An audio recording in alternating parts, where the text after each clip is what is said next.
Hi, this is Clark, and this video is for KLR owners or prospective KLR owners. And face it, everybody wants to be a KLR owner. And when you look at this bike, it's a good-looking bike. You call it a dual sport.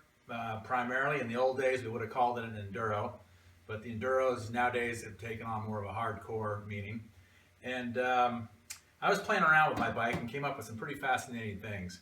And you look at this bike and it looks like a dirt bike. You got the 21-inch front wheel, you got the high fenders, and you got some pretty good clearance here in the back.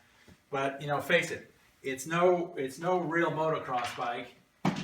You compare the 650cc single engine to this 500cc single, and of course the KX500 of fire breather in terms of horsepower and everything else. And there's no way that you can get on this bike and think it's any kind of a dirt bike if you're used to riding a real dirt bike. I mean, it just doesn't work. I had to press this bike into commuting at one point in time, and it's got about 50,000 miles on it. And you can go up and down the freeway. It's great for running up to town on. But compared to a real street bike, this is a 1100 Ninja, and it's got 250,000 miles on it.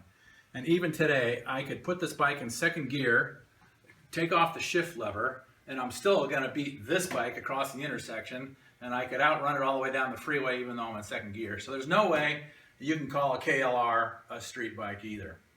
But what I found out, doing a lot of experimenting over the last several weeks, you take the KLR stock shock, drain the oil, take the spring off, dump the oil, clean it up, and I played around with different spring rates and different oil viscosities, and I came up with the right match and a lot of data for different weights, different kinds of riding that will completely, utterly transform the performance of the KLR.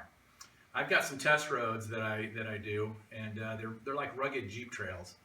And before I touched the suspension at all, I was maxed out at like 3,000 RPM, 2,000 RPM in second gear, 20-25 miles an hour, and the whole bike was just waffling, just bouncing off of things.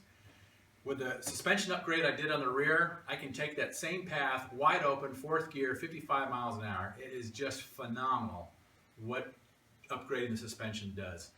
So if you've looked at my website, you can tell we can upgrade your stock shock, put the right spring, put the right oil in it, recharge it with nitrogen, and get it back to you. And I can do it for less than half the price of any aftermarket shock I've seen for the KLRs. So take a look at the videos that are on this webpage, and I think you will be utterly stunned with the capabilities this bike's got when you've got the right rear suspension and the front suspension set up on it. Enjoy.